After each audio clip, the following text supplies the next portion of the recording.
Olá meninas, olá pessoal que está acompanhando a programação daqui do canal IIGD. É com muita alegria que eu anuncio para você, está no ar o Entre Mulheres. Sejam bem-vindos. Olá Morgana. Olá Danila. Olá a todos vocês de casa. Bom, nós estamos na série Aprendendo com as Mulheres da Bíblia e hoje é o nosso último tema. Será que tenho serventia para Deus? Como será que eu tenho servido ao Senhor Jesus? A Bíblia nos diz que há uma diversidade de ministérios, ou seja, você pode servir a Deus de várias formas. Você pode servir a Deus dentro da igreja, você pode servir a Deus na tua casa, no teu trabalho, em tudo que você faz. Nós somos um corpo, a igreja do Senhor é um corpo e cada membro tem a sua função. Para que o corpo ande bem, todos têm que fazer ali, executar a sua função de maneira adequada, de maneira correta, da melhor maneira possível, não é, Danila? Com certeza, Morgana. Deus criou o teu corpo com várias necessidades. Você tem necessidade de ver, de enxergar, você tem necessidade de ouvir, você tem necessidade das mãos para tocar, para pegar algo. Todas as funções do seu corpo são importantes. Nenhuma delas pode dizer, eu sou mais importante do que a outra. A mão não pode dizer, eu sou importante. Se eu não tiver o pé não tem tanta necessidade. Tem. Então, você não pode se inferiorizar achando que você não tem serventia para Deus. Você tem sim e muita serventia para Deus. Talvez você olhe tantas pessoas servindo a Deus, se destacando de alguma forma no ministério, dentro da igreja, de alguma forma. E aí você olha para essas pessoas e você não se vê ali, porque você se acha inferior a elas. Você pensa consigo, eu não tenho capacidade para fazer essas coisas. Será que eu sirvo para isso? E fica muitas vezes essas questões na cabeça de muita gente. É verdade, assim como no nosso corpo, também no corpo de Cristo, que é a igreja, cada um tem a sua função, cada um vai fazer algo determinado. Por isso, há diversidade de ministérios, porque nós somos, quem nos capacita é Deus. Porém, cada um tem uma afinidade por algo, né? Uns gostam de louvar, de cantar, outros têm o dom da palavra. Na realidade, nós vamos servir a Deus com aquilo que Ele nos deu, com aquilo que Ele colocou no nosso coração e para aquilo que Ele tem nos chamado. Então, você tem que ficar atento, olhar para dentro de si, parar e observar. Mas o que eu posso fazer? Porque na realidade o que mais importa é a sua disposição. Se você for uma pessoa disposta a se doar, a dar um pouquinho de si para a obra de Deus, com certeza Deus vai te usar e muito. Deus não te tirou das trevas e trouxe para a sua poderosa luz. O Marlon sempre fala muito sobre isso, que Deus não nos tirou das trevas e trouxe para a sua poderosa luz para que a gente ficasse na igreja esquentando banco, por exemplo.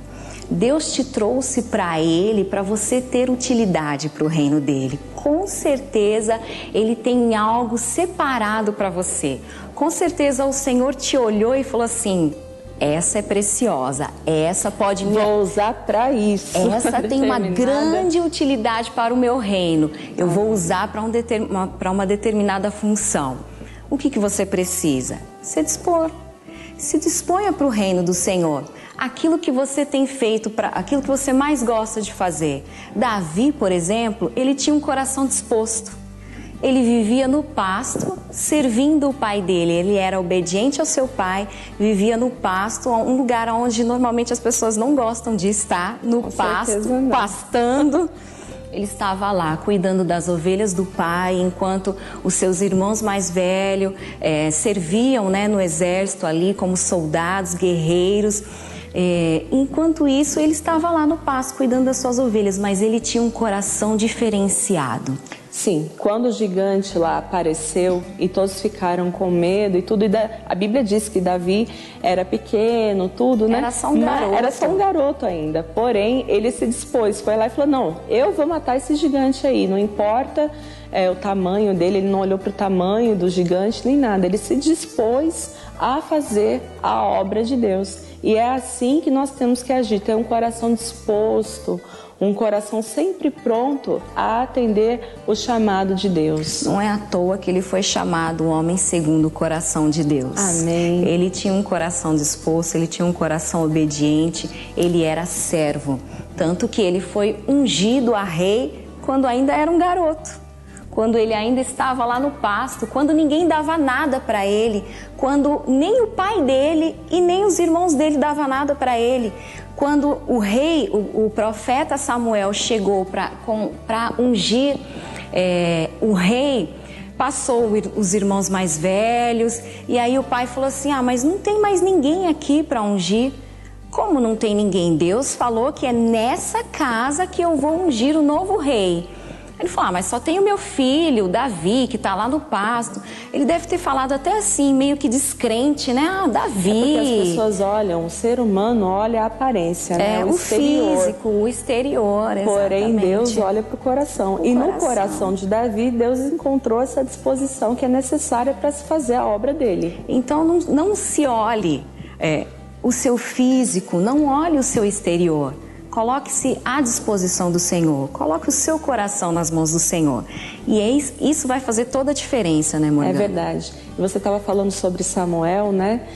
Também é um exemplo. Eli ensinou Samuel, quando ele ouvisse a voz de Deus, ele falasse, eis-me aqui, fala que o teu servo ouve. E que também aprendeu, assim que nós temos que ouvir e responder. Também aprendeu quando era uma criança. Exato. Crescendo, né, de pouquinho, tá aí também uma lição, né, ensinar os nossos filhos desde pequenininho também. A ter um coração disposto para as coisas do Senhor. Mas você que já é adulto, você que já é uma jovem, você precisa disso, colocar-se à disposição do reino de Deus, seja como for, com os seus dons, com os seus talentos. Eu gosto muito de citar, Morgana, porque existe a pessoa que, por exemplo, fica ali na porta da igreja, recepcionando as pessoas que chegam. A minha mãe, ela chegou na igreja e ela entrou e permaneceu na Igreja da Graça, ali da Vila Alpina na época, porque ela foi bem recebida. E a Bíblia diz que nós temos que ser hospitaleiros. O que é ser hospitaleiros? É você saber receber, recepcionar as pessoas. E não é um ministério valorizado. Não é um ministério assim que se destaca, né? Sim. Não é algo que se destaca, que as pessoas dizem, nossa, eu quero ser como essa pessoa, saber recepcionar. Normalmente as pessoas querem cantar bem, querem pregar bem, que é louvável. São ministérios que agradam o coração do Senhor, que alcançam vidas, mas que não é tudo também. Tudo agrega. Sim. Tudo agrega. A minha mãe permaneceu nessa igreja e ela é grata até hoje por esse pastor. Hoje ele é pastor de uma igreja do Mato Grosso, pastor Ivaldo, por causa do jeito como ele a recepcionou. Então, Danila, no nosso corpo, a menor célula que ela tem uma função determinada. Então, às vezes você olha e fala, mas pregar eu não vou conseguir, cantar eu não posso, porque são os ministérios mais visados, né? Que estão mais aparentes, estão mais à mostra. Porém, tem outras coisas que você pode fazer e que vão agradar tanto quanto. Vão agradar ao Senhor e vão salvar vidas tanto quanto. Eu tenho também um testemunho de um irmão, inclusive da nossa igreja, ele é mecânico. Ele tem uma mecânica e ele comentava com o pastor, né, que às vezes ele recebe as pessoas na mecânica dele. Já teve gente até que manifestou com o demônio lá, ele faz a libertação e ele dá a palavra, ele ora, as pessoas chegam lá e ele pede, ele diz que abre e fala, Senhor, eu estou abrindo hoje a minha mecânica mais uma vez, mas eu não estou abrindo só para ganhar dinheiro, não. Eu quero que o Senhor me use aqui como instrumento nas suas mãos para salvar pessoas, para ajudar vidas. E assim, ele não é obreiro, nem nada na igreja, mas ele está fazendo a obra de Deus mesmo fora da igreja.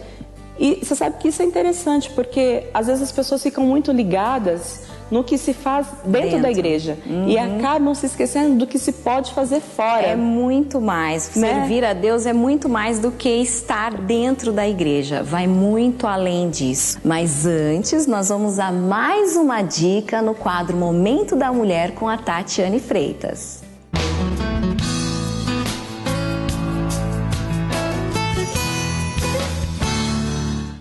meninas! Olá, amadas! Estamos em mais um quadro Momento da Mulher.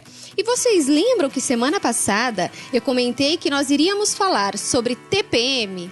Tati, o que é isso? O que é TPM? A mulherada costuma falar o que é TPM. E para tirar as nossas dúvidas, eu trouxe uma profissional. É ginecologista? Mas como não, Tati? Não é ginecologista? Não. Hoje nós estamos aqui com a doutora Fátima Paixão. Ela é nutricionista. Tati, não tô entendendo nada, já confundiu a minha mente. Pois é, então ela vai tirar todas as dúvidas. Nós vamos entrar aí para falar de TPM numa área mais da alimentação e você vai gostar do que nós vamos falar aqui hoje. Doutora Fátima, tudo bem? Tudo bem. Doutora, a senhora está há 3 anos nessa área de nutrição. Sim. E hoje nós vamos falar um pouquinho sobre TPM. Doutora, um assunto tão discutido, principalmente na boca das mulheres, né? Porque às vezes a gente tem o costume de comentar, eu tenho TPM, sem saber o que é TPM. Porque às vezes vem aquela cólica, aquela coisa chata, né? Nesse momento, no período da mulher, e ela fala, estou com TPM. Doutora, explica um pouquinho pra gente. O que é a TPM? Então, pastora, TPM, né? Uma sigla tão pequena que para nós mulheres significa tanto, né? E a TPM, na verdade, ela é classificada por um conjunto de sintomas, né? A mulher deve sentir esses sintomas e ela deve... Eu sempre falo para as minhas pacientes que no período da TPM, para elas anotarem, né, os sintomas, porque assim fica mais fácil para ela conversar a história que ela sente para o seu médico, né? Fica mais fácil, porque ela não esquece os sintomas que ela sentiu. E, na verdade, é um conjunto de sintomas, que são sintomas físicos e sintomas psíquicos, né? Os sintomas psíquicos está mais aí relacionado ao sentimento da mulher, a psicológico, né? E o físico é mais pro inchaço devido à retenção de líquido. Doutora, e sabe o que é engraçado? Eu sempre falo com as minhas queridas amadas para elas deixarem um caderno para anotar. Tá vendo, meninas, como é importante? Quer dizer, mais uma dica aqui da doutora, né? Sobre você anotar os seus sintomas. Por quê? Esses sintomas, doutora, da TPM, costuma ser antes da menstruação, durante a menstruação ou pós-menstruação. Costuma ser antes da menstruação, mais ou menos 14 dias que antecedem a menstruação. Tem mulheres que... Isso depende muito também de mulher para mulher, né? Tem mulher que 10 dias antes 5 dias, até mesmo 3 dias antes da menstruação. Mas o mais comum é os 14 dias que antecedem a menstruação. Olha só, meninas, que importante, né? Às vezes você fica aí nesse período um pouco irritada, um pouco nervosa e fala, meu Deus, o que está acontecendo? Vamos conhecer um pouquinho mais aí do nosso corpo e sobre a TPM. Mas, na verdade, doutora, a senhora não cuida de TPM, de mulheres com TPM. Essas mulheres são indicadas pelos seus médicos, ginecologistas, enfim, para ser tratada através da alimentação, né? Exatamente. Eu não cuido da TPM, eu cuido da sua saúde. Então, o médico indica para ela passar com a nutricionista e eu vou cuidar da alimentação dela, que são alimentos que amenizem esses sintomas. Ótimo. Doutora, e fala uma coisinha pra gente. Existe algum sintoma pra gente detectar realmente, alguns sintomas, né? Pra gente detectar e falar, eu tenho TPM ou estou com TPM? Sim, existe uma variação de sintomas, né? Como eu havia dito, sintomas psíquicos, né? Que envolvem o emocional da mulher. Ela fica com sentimentos perturbadores, raiva sem razão, baixa estima.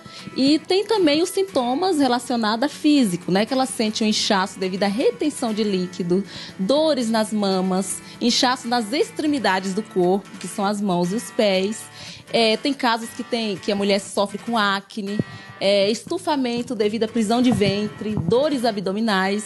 Então, são sintomas mais comuns da TPM. Olha só, doutora, que interessante. Quer dizer, às vezes essa mulher tá lá em casa e ela fala assim, eu tô sentindo algumas coisas, mas não sabe identificar. Amadinha, isso é importante, hein? Anota o que você tem sentido, leve isso ao seu médico, discuta com ele e às vezes até resposta de Deus pra você, hein? Fique ligadinha aí que tem mais. Doutora, existem alguns tipos de alimentos que minimizem os sintomas da TPM? Nossa, existem diversos alimentos. Ai, que bom. Né? Conta pra gente. Alimentos naturais em geral, né? É como eu sempre costumo falar para as minhas pacientes. Eu falo para ela, é mais fácil eu falar para vocês o que vocês não devem comer durante a TPM. Porque os alimentos naturais em geral, né? Elas devem evitar café, refrigerantes, chás que contenha cafeína, alimentos gordurosos, alimentos embutidos em gerais, porque contém muito sódio, né? E o sódio faz com que ela reter mais líquido e inchar, né? E alimentos que vai ajudar a amenizar esses sintomas, né? Nós temos alimentos ricos em triptofano, que tem aí o grão de bico, aveia, brócolis e diversos outros alimentos, né, que são ricos em triptofano. O triptofano ajuda aí a dar aquela impulsionada ali nos hormônios que nos proporciona prazer e bem-estar, né? Mas deixa eu te fazer uma pergunta. Aí você falou de um monte de alimento. A lasanha entra também, né, amadinha? Porque a gente gosta de uma massa. A gente gosta de chocolate. A senhora já mandou tirar café. A lasanha entra, a gente pode comer? De forma alguma, a lasanha é gordurosa, né? Ah, não. A não ser que seja uma lasanha light, né? A lasanha light é o quê? De abobrinha, de berinjela? Isso, de berinjela, ótimo, né? Doçura. Pouquinho queijo, né? Pouquinho queijo, porque senão já fica gordurosa, né? E a história do chocolate pra TPM, doutor? Isso é verdade? Porque você já percebeu, amadinha? Quando a gente tá nesse período, a gente quer comer um chocolate, um doce. Até pra quem não come, né? Vem essa vontade. É engraçado isso, né? É uma forma de compensação, né? Na verdade, porque a mulher tá com os níveis baixos de progesterona. Então, ela sente esse desejo enorme de comer doces como uma forma de compensar, né? Isso. E aí, ela ataca a geladeira, ela vai... Normalmente, é mais chocolate, né? Tem vontade de comer... Costuma ser. Comidas gordurosas, quer mais frequentar restaurantes para comer comidas diferentes. Isso é bem comum na TPM, né? Entendi. Doutor, e fala pra gente também. Existe alguma idade, né? É onde se começa a TPM? Existe isso? Não existe assim uma idade assim específica assim para começar a TPM. A garota, quando ela tem esses sintomas, na primeira menstruação dela, aí ela já começa a sentir alguns sintomas da TPM leve. Mas isso com a idade que ela vai se acentuando esses sintomas da TPM. Ou seja, a cólica que costuma vir nesse período para muitas mulheres não significa que seja TPM. Não significa que seja TPM. Não é um sintoma exatamente. da TPM. Não é um sintoma porque a cólica é bem comum, né, durante a menstruação da mulher. Mas o que significa TPM, ela deve, como eu falei. Por isso que é importante, irmãs, anotarem esses sintomas. Por quê? Porque para ser TPM, porque TPM é uma doença, e muitas mulheres não sabem disso, né? Mas ela é reconhecida hoje como uma doença, né? Para ser conhecida como uma doença e que ela sofre de TPM, ela tem que ter vários sintomas, não só simplesmente uma cólica. Entendi. Quer dizer, isso é muito importante, hein, meninas? E quando a gente se fala de doença, é algo a ser tratado. Mas eu quero chamar você para a gente ter aqui o nosso momento, onde eu vou levar esse assunto para a palavra de Deus. A doutora deixou uma dica bem legal, meninas. Aquilo que é doença, a gente considera como enfermidade. Amada, nenhuma enfermidade tem serventia para Deus. Tudo que nós precisamos é nos entregar com certeza ao Senhor. Eu sempre comento isso com vocês aqui, né? Pra gente ter o nosso momento, o nosso devocional. Mas tem algo, amadinha, por detrás disso. Tudo que é doença, tudo que é anormal, não vem de Deus. E se isso tem incomodado você, se você fala assim, Tati, realmente eu tenho sentido algumas coisas que a doutora falou, então é hora, minha querida, de você invocar o poder de Deus. E sabe o que a palavra diz? Que nós erramos por não conhecer as Escrituras. Olha que forte isso. A gente vai deixando os dias passarem, não buscamos a face de Deus, né? Ou até mesmo o entendimento da palavra para essa área da cura. E aí começamos a sofrer, a gente começa a achar que algumas coisas são normais. Quantas mulheres falam isso, né? Aí eu tenho TPM, assume, veste a TPM. Queridas, tomem cuidado com as palavras, né? Que você e eu falamos. Isso é muito sério. Como a doutora falou que isso é uma doença, vamos expulsar esse mal. E se a Bíblia diz que nós erramos porque não conhecemos as Escrituras e nem o poder de Deus, queridas, é hora da gente despertar para essa área. Se você tem sentido isso, vamos orar, vamos crer que Deus lá na cruz do Calvário, Ele já levou a TPM, Ele já cravou a TPM e pelas pisaduras dele, eu e você fomos saradas. Minhas amadas, Eu espero que esses simples minutinhos aqui que nós passamos junto com a doutora Fátima possa ter esclarecido um pouquinho mais sobre esse assunto da TPM. Lembre-se da dica, doutora, eu sempre falo com as amadinhas de casa. Anotem, tudo que você anota, você não esquece. Então anota aí, vá ao seu médico, converse com o seu médico. Nada melhor do que a mulher de Deus ter um conhecimento. Doutora, eu quero te agradecer pelas informações preciosas que a senhora deu para mim e para as amadinhas de casa, viu? Imagina, para mim foi um prazer. Que bom. Nós vamos fazer aí, doutora, mais quadros, tá bom? A senhora já é minha convidada. Nós vamos falar sobre assuntos aí em relação à saúde, porque hoje tem tanta coisa para se falar, doutora. Muito. Tanta Verdade. coisa, é suplementação, é vitamina. Que hoje virou moda, né? A suplementação. E isso é um perigo, né? Pois é, uma mas preocupação. Vamos deixar isso para um outro quadro, o Momento da Mulher, que vai ser especial, hein? Minhas amadinhas, semana que vem, ou melhor, mês que vem, já dezembro. Cheiro de férias, cheiro de Natal, cheiro de festa, tantas coisas boas. Eu vou trazer uma dica preciosa para você. Vai viajar? Já tá de mala pronta? Vai aprender a arrumar uma mala. Tati, como assim? Pois é, nós vamos arrumar uma mala juntinhas pra você sair de férias, viajar, pegar seu busão, pegar o metrô, pegar o trem pra viajar. Eita, coisa boa! Vai viajar de avião? Vou ensinar você, hein? Vamos aprender juntas. Semana que vem, prepara sua mala, prepara seu necessaire. Vai jogar roupa na mala? A Tati vai ensinar você, tá bom? Minhas queridas, continue aí com o programa, tá? O programa hoje está maravilhoso e semana que vem vou voltar com mais dicas pra você no Momento da Mulher. Tchau, tchau, amadinhas.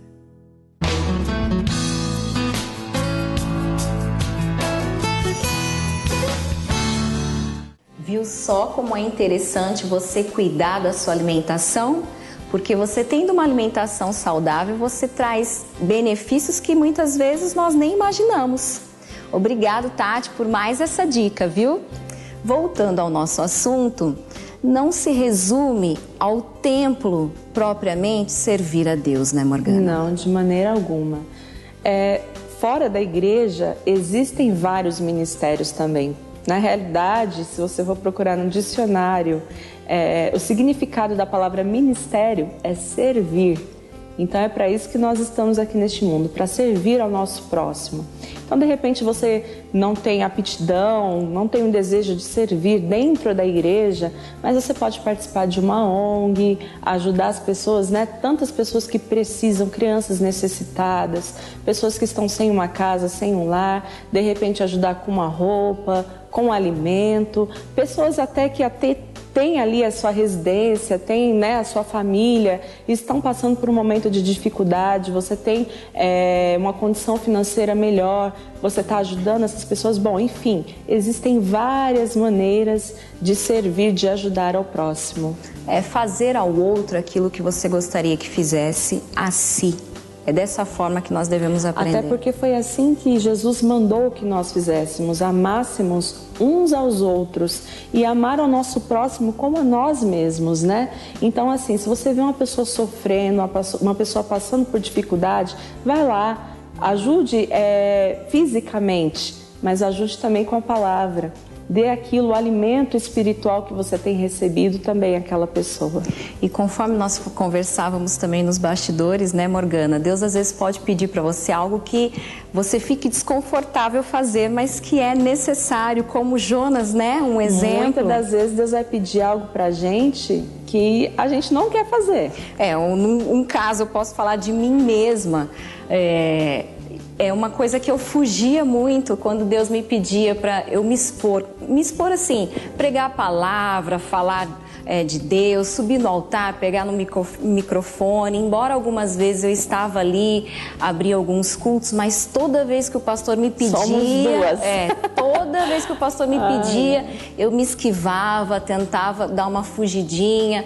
A minha vontade é que ele, né, eu ficava intercedendo para que ele aparecesse, para que ele crescesse no ministério. Mais ou menos isso. E para quem não gostava de se expor, olha onde nós estamos, né? É verdade. Então Deus às vezes pode pedir algo para você que você não se sente confortável em fazer. Mas se Deus pedir, faça, né, Morgana? Então, o Jonas, ele fugiu até quando deu, né? Porém, quando não deu mais, não tinha mais para onde ir, né? Ele teve que ser vomitado ali da boca da baleia, né? Então, ele chegando ali em Nínive, onde que era para ele estar, ele ganhou aquela cidade inteira para o reino de Deus. Não é citado na palavra de Deus nenhum homem de Deus que foi numa cidade e ganhou aquela cidade inteira, somente o Jonas. Então, quer dizer, quando Deus quer realmente usar uma pessoa para algo, e a pessoa ali, né, por mais que ela fuja do Senhor, uma hora ela vai ser alcançada e aquela obra vai ser completada, e vai ser completada de maneira grandiosa. A gente não sabe a proporção, né, do que Deus tem para fazer através da nossa vida. Então, assim, se disponha, se coloque nas mãos do Senhor para que Ele possa fazer na tua vida e através da tua vida grandes obras. E hoje nós nos espelhamos para falar sobre esse tema na viúva pobre. Aquela viúva que só tinha apenas 2 moedas para ofertar ali para o Senhor. Jesus estava sentado no templo e muitas pessoas vinham e ofertavam ouro, e ofertavam prata, ofertavam grandes coisas para o Senhor Jesus. Mas aquela viúva pobre chegou ali com tanta humildade, com o coração de repente se sentindo até envergonhada, mas ela entregou o seu tudo. O seu tudo era só 2 moedas, mas era o seu tudo. Era o tudo que ela tinha. E foi o que chamou a atenção de Deus. Jesus olhou para aquela mulher e quando ele viu ela entregando ali realmente tudo que ela tinha, ele se atentou e falou: essa realmente quer me servir, né? Imagino eu que isso tenha alegrado demais o coração de Jesus. E é assim que Jesus vai olhar para você, que você vai chamar a atenção de Cristo. Quando você der o seu melhor, mas o seu melhor realmente. Porque tem muitas pessoas, Nila, que falam: mas eu estou fazendo o meu melhor. Mas a gente sabe que não, né? Deus olha a intenção do coração, Deus olha lá no mais profundo e vê realmente aquilo que você tem dado, se é o seu melhor. E se você tem dado o seu melhor, você também vai chamar a atenção de Deus. De repente, o seu melhor é cuidar bem do teu esposo, né?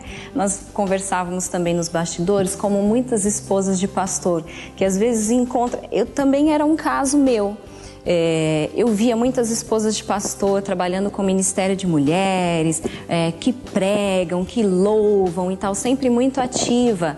E eu tentava me espelhar em algumas delas, tentava trabalhar também com isso, fazer algo mais. Mas muitas vezes eu não me sentia bem. Gosto de fazer isso, gosto de trabalhar com isso, mas não constantemente. Eu me sinto muito pressionada, eu não vejo que é um ministério constante para eu estar fazendo sempre. E tem algumas esposas que fazem isso constantemente e são felizes assim. Mas tem outras esposas, tem outras mulheres que servem bem a Deus cuidando do seu marido, cuidando dos seus filhos. O seu id é pregar para o seu filho, o seu id é pregar para o seu marido, o seu id é ser intercessora, é orar, pôr o joelhinho no chão, reunir as irmãs para orar. De repente o seu id é fazer uma visita no hospital, é fazer uma visita a asilos. O seu id é isso? Foi o que Maria fez. Cuidou de Jesus. Olha só, foi entregue nas mãos dela o Filho de Deus. E foi isso que ela fez. Ela foi mãe, ela foi dona de casa. A Bíblia não diz que ela fazia algo além disso, mas foi um ministério maravilhoso. Ela criou o Filho de Deus no caminho correto. Foi uma ótima mãe, né? Exatamente. Porque formou o caráter de Jesus, então que mãe que ela foi. Além disso também, tem muitas pessoas que às vezes se olham e não se veem fazendo, né, algumas coisas na obra de Deus, mas que tem condições financeiras de patrocinar aqueles que fazem, que conseguem lá e falar da palavra, na verdade. É um ministério. É um ministério também. A Bíblia diz que tinha aquelas mulheres que serviam a Jesus com as suas fazendas. Com seus bens. Como falávamos também da mulher sunamita, né, da semana passada. Ela que viu a necessidade do profeta Eliseu e fez na sua casa um quarto para ele. Toda vez que ele passasse por ali, ele tivesse onde repousar. Então, de repente, é uma forma de você estar servindo a Deus, patrocinando com os seus bens, com a sua condição financeira. Existem vários ministérios e todos eles são importantes, todos eles se complementam, se completam, nenhum é melhor do que o outro. É verdade.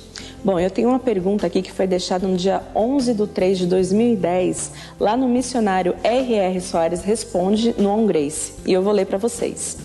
Missionário, se eu tiver o chamado para a obra de Deus, mas não quiser ser pastor, eu corro o risco de perder minha salvação? A resposta foi: mas quem foi que disse que a obra de Deus é apenas ser pastor? O Senhor precisa de médicos, dentistas, enfermeiras, advogados, professores, engenheiros, operários, donas de casa, sapateiros, carteiros, motoristas, gerentes, auxiliares e todo tipo de profissional que tema seu nome e viva a sua palavra no meio de seus colegas de trabalho. Isso também é fazer a obra de Deus. Agora, se o Senhor chama alguém para dirigir uma igreja, Ele mesmo torna isso muito claro para a pessoa e a capacita. Aí, ela deve preparar-se para exercer o pastorado. Se não há convicção na chamada para ser pastor, a pessoa deve servir onde estiver. Olha só, Danilo. Então, quer dizer, Deus é que vai te dar capacidade. E se você tem um chamado para ser um pastor, com certeza Ele vai deixar isso muito claro no teu coração e através da palavra dele. E você pode acompanhar o missionário R. Soares lá no www.ongrace.com. E o programa então acaba por aqui, não é verdade, Morgana? Pois é, Danila. Espero que vocês tenham gostado do tema de hoje, que tenha sido para edificação na vida de vocês. E lembre-se, o importante é servir a Deus independente de onde você esteja, viu? Um grande beijo e até o próximo programa. Ame a Deus acima de todas as coisas e ame ao próximo como a você mesma. Faça aos outros o que você gostaria que fizessem a você. Dessa forma você estará servindo a Deus também. Beijo, beijo. Até o próximo programa com um tema que será: como sei quando devo me aproximar ou me afastar de alguém? Beijo, beijo.